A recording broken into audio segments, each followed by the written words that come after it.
بسم اللہ الرحمن الرحیم۔ السلام علیکم۔ کچھ لوگ جمع ہو کر حضرت علی رضی اللہ تعالی عنہ کے پاس آئے اور ان سے کہا، اے علی رضی اللہ تعالی عنہ، ہم آپ کے پاس جمع ہو کر آئے ہیں۔ مشرکین میں سے جو شاعر لوگ ہیں وہ اللہ کے رسول صلی اللہ علیہ وآلہ وسلم کی برائیاں اشعار کی صورت میں بیان کرتے ہیں، اور اشعار کی صورت میں انہیں جواب دینے والا کوئی نہیں۔ ہماری آپ سے درخواست ہے، برائی سے لبریز ان اشعار کا جواب نبی کریم صلی اللہ علیہ وآلہ وسلم کی تعریف سے بھرے اشعار سے دینے کی ذمہ داری قبول کریں۔ حضرت علی رضی اللہ تعالی عنہ نے یہ سن کر فرمایا، میں یہ کام کرنے کے لیے تیار ہوں، شرط یہ ہے کہ رسول اللہ صلی اللہ علیہ وآلہ وسلم اجازت دے دیں۔ ان کا جواب سن کر صحابہ کرام رضی اللہ عنہم رسول اللہ صلی اللہ علیہ وآلہ وسلم کی خدمت میں پہنچے اور آپ سے بھی یہ بات کہی۔ آپ صلی اللہ علیہ وآلہ وسلم نے سن کر فرمایا، اس کام کے لیے علی مناسب نہیں۔ تب پھر کون موضوع ہے یا رسول اللہ؟ وہ بولے۔ نبی پاک صلی اللہ علیہ وآلہ وسلم انصار کی طرف متوجہ ہوئے اور فرمایا، جن لوگوں نے تلوار سے میری مدد کی ہے، کیا وہ اپنی زبان سے مدد نہیں کر سکتے؟ نبی کریم صلی اللہ علیہ وآلہ وسلم کا یہ ارشاد سن کر ایک انصاری اٹھ کھڑے ہوئے اور عرض کیا، یا رسول اللہ، اس کام کے لیے میں حاضر ہوں۔ آپ کے دشمنوں کے جواب میں جو اشعار کہوں گا وہ میرا سب سے زیادہ پسندیدہ کلام ہوگا۔ اس پر نبی اکرم صلی اللہ علیہ وآلہ وسلم نے دریافت فرمایا، تم ان لوگوں کی حجو یعنی برائی کیسے کرو گے جن کے خاندان سے میں خود ہوں؟ انہوں نے جواب میں عرض کیا، اے اللہ کے سچے رسول، میں آپ کے نسب کو ان میں سے اس طرح نکالوں گا جیسے گندھے ہوئے آٹے میں سے بال کھینچ لیا جاتا ہے۔ آپ نے انہیں تعریف کے انداز میں دیکھا اور مشرکوں کو جواب دینے کی ذمہ داری سونپ دی۔ پھر اہل زبان لوگوں نے دیکھا، انہوں نے اپنی شاعری سے مشرکوں کے چھکے چھڑا دیے۔ اشعار میں ان کی برائیوں کا اپنی شاعری کے ذریعے ڈٹ کر جواب دیتے رہے۔ نبی کریم صلی اللہ علیہ وآلہ وسلم کی اپنے اشعار میں اس طرح تعریف کرنے لگے کہ مشرک ناکوں چنے چبانے پر مجبور ہو گئے۔ یہ خوش نصیب شاعر حضرت حسان بن ثابت رضی اللہ تعالی عنہ تھے۔ یہ سعادت ان کے حصے میں آئی۔ حضرت حسان بن ثابت رضی اللہ تعالی عنہ کا تعلق قبیلہ خزرج سے تھا۔ انہیں شاعر رسول اللہ صلی اللہ علیہ وآلہ وسلم کا لقب ملا۔ والدہ کا نام فریحہ تھا۔ یہ حضرت سعد بن عبادہ رضی اللہ تعالی عنہ کے چچا زاد بھائی کی بیٹی تھیں۔ انہیں بھی ایمان کی دولت نصیب ہوئی۔ حضرت حسان کے خاندان میں شعر و شاعری کا بہت شوق تھا۔ ان کے باپ دادا اور پردادا بھی شاعر تھے۔ خود انہوں نے شاعری میں وہ نمایاں کمال حاصل کیا کہ اپنے دور کے بہترین شاعر مانے گئے۔ آپ ہجرت نبوی سے قریباً 65 سال پہلے پیدا ہوئے، یعنی جب نبی اکرم صلی اللہ علیہ وآلہ وسلم نے نبوت کا اعلان فرمایا، اس وقت آپ 52 سال کے لگ بھگ تھے۔ اپنی زندگی کا جتنا حصہ اسلام سے پہلے گزارا، قریب اتنا ہی حصہ اسلام کی حالت میں بسر کیا۔ گویا ان کی عمر 100 سال سے زیادہ تھی۔ آپ ہجرت نبوی کے موقع پر ایمان لائے۔ اس وقت تک ان کی شاعری کی دھوم ہو چکی تھی۔ بچہ انہیں ایک شاعر کی حیثیت سے جانتا تھا۔ اسلام سے پہلے شاعری ہی ان کا شوق تھا۔ اوس اور خزرج کی آپس کی لڑائیوں میں وہ اپنے قبیلہ کی تعریف میں اشعار کہتے تھے اور اس کو انتقامی کارروائیوں پر ابھارتے تھے۔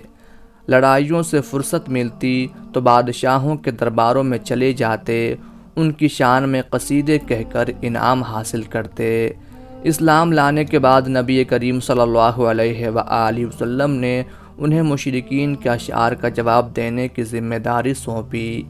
ان کے لیے مسجد نبوی میں منبر بچھایا جاتا تھا جس پر بیٹھ کر وہ کفار کے اشعار کا جواب دیا کرتے تھے، اور نبی کریم صلی اللہ علیہ وآلہ وسلم کی شان میں اشعار پڑھتے تھے۔ یہ اشعار کفار کے سینوں پر سانپ کی طرح لوٹتے تھے۔ ایک بار کسی کافر نے آپ کی شان میں اشعار کی صورت میں برائی کی۔ آپ نے حضرت حسان بن ثابت رضی اللہ تعالی عنہ سے فرمایا، اے حسان میرے طرف سے جواب دیں۔ ساتھ ہی آپ نے فرمایا، الہی حسان کی مدد فرما۔ ایک اور موقع پر آپ صلی اللہ علیہ وآلہ وسلم نے فرمایا، اے حسان مشرکین کے خلاف اشعار پڑھیں، جبرائیل آپ کے ساتھ ہیں۔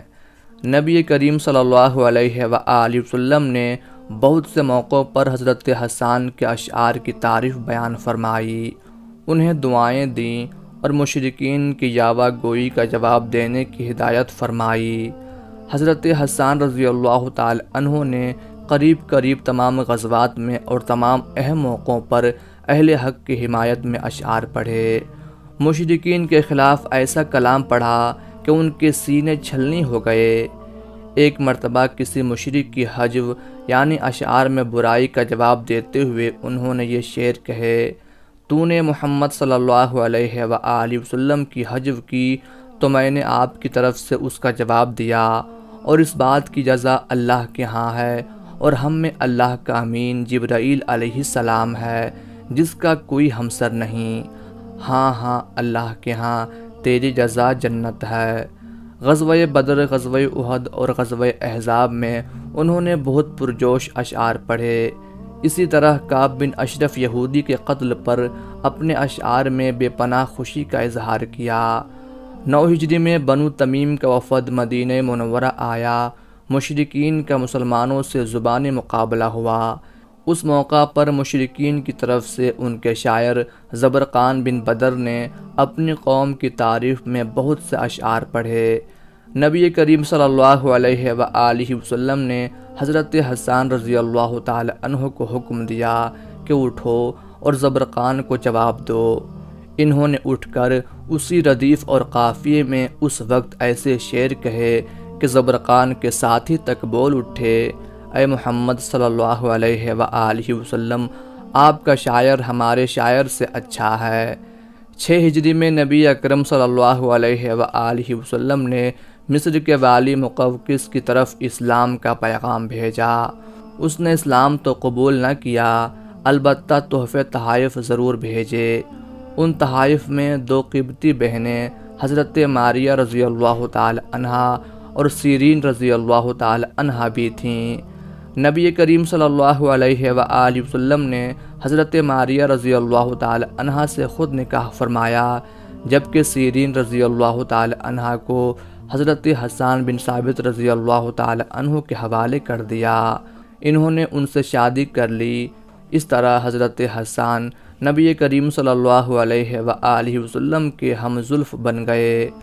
ام المومنین حضرت ماریہ رضی اللہ تعالی عنہا سے آپ صلی اللہ علیہ وآلہ وسلم کے ہاں حضرت ابراہیم رضی اللہ تعالی عنہ پیدا ہوئے، جبکہ سیرین رضی اللہ تعالی عنہا سے حضرت حسان بن ثابت رضی اللہ تعالی عنہ کے ہاں عبد الرحمن پیدا ہوئے۔ یہ دونوں خالہ زاد بھائی ہوئے۔ حضرت حسان بن ثابت رضی اللہ تعالی عنہ نبی کریم صلی اللہ علیہ وآلہ وسلم کی وفات کے بعد بھی کافی مدت تک زندہ رہے۔ ان دنوں یہ مسجد نبوی کے صحن میں بیٹھ کر لوگوں کو اپنے اشعار سناتے تھے۔ حضرت عمر رضی اللہ تعالی عنہ کے زمانے میں اسی طرح ایک دن شعر پڑھ رہے تھے کہ حضرت عمر رضی اللہ تعالی عنہ آ گئے۔ انہوں نے فرمایا، مسجد میں بیٹھ کر اشعار نہ پڑھیں۔ حضرت حسان رضی اللہ تعالی عنہ جلال میں آ گئے، فرمایا، میں نبی کریم صلی اللہ علیہ وآلہ وسلم کے سامنے مسجد میں اشعار پڑھتا رہا ہوں۔ حضرت عمر رضی اللہ تعالی عنہ ان کا جواب سن کر خاموش ہو گئے۔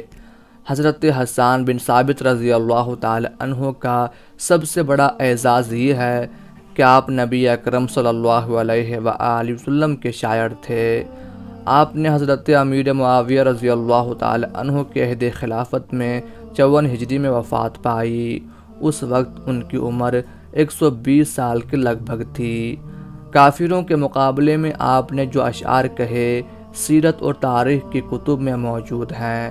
آپ اشعار کے ذریعے انہیں منہ توڑ جواب دیتے تھے۔ رسول اللہ صلی اللہ علیہ وآلہ وسلم کی شان میں آپ کے کہے ہوئے چند اشعار کا ترجمہ یہ ہے: یا رسول اللہ، آپ سے زیادہ حسین میری آنکھوں نے ہرگز نہیں دیکھا، اور نہ آپ سے زیادہ خوبرو کسی عورت نے کوئی بچہ جنا۔ آپ ہر عیب سے پاک پیدا کیے گئے، گویا آپ جیسا پسند فرماتے تھے ویسے ہی پیدا ہوئے۔ یعنی معلوم ہوتا ہے خالق نے آپ کو آپ کی مرضی اور منشا کے عین مطابق پیدا کیا ہے۔ وہ اللہ کے ایک نبی ہیں جو مایوسی اور انبیاء کے گزرنے کے بعد ہمارے پاس تشریف لائے جب دنیا میں نبیوں کی پوجا ہونے لگی تھی۔ وہ ہمارے لیے روشن چراغ بن گئے اور ہادی۔ وہ اس طرح چمکتے ہوئے نمودار ہوئے جیسا کہ تیز کی ہوئی تلوار چمکتی ہے۔ انہوں نے ہمیں آتش جہنم سے ڈرایا اور جنت کی خوشخبری سنائی۔ انہوں نے ہمیں اسلام کی تعلیم دی جس پر ہم اللہ کا شکر ادا کرتے ہیں۔ ہجرت کے موقع پر انہوں نے یہ اشعار کہے: بے شک وہ قوم نامراد ہوئی جن کے پاس سے ان کا نبی چلا گیا، اور ان لوگوں نے عزت پائی جن کے پاس وہ تشریف لے گئے، اور وہ صبح و شام سفر طے کر کے پہنچے۔ جس قوم سے اس کا پیغمبر چلا گیا اس کی عقل بھی جاتی رہی، اور جن لوگوں میں تشریف لا کر پیغمبر نے قیام فرمایا انہیں اپنے نور سے روشن کر دیا۔ اہل مدینہ کے رب نے انہیں گمراہی کے بعد ہدایت نصیب فرمائی اور انہیں سیدھا راستہ دکھایا۔ جو حق کی پیروی کرتا ہے وہ ہدایت پاتا ہے۔ ان چند اشعار سے حضرت حسان بن ثابت رضی اللہ تعالی عنہ کی رسول اللہ صلی اللہ علیہ وآلہ وسلم سے محبت کا اندازہ کیا جا سکتا ہے۔ اس قسم کے سینکڑوں اشعار ان کے دیوان میں جگہ جگہ موجود ہیں۔ اللہ تعالیٰ کی ان پر ہزارہ رحمتیں ہوں، آمین یا رب العالمین۔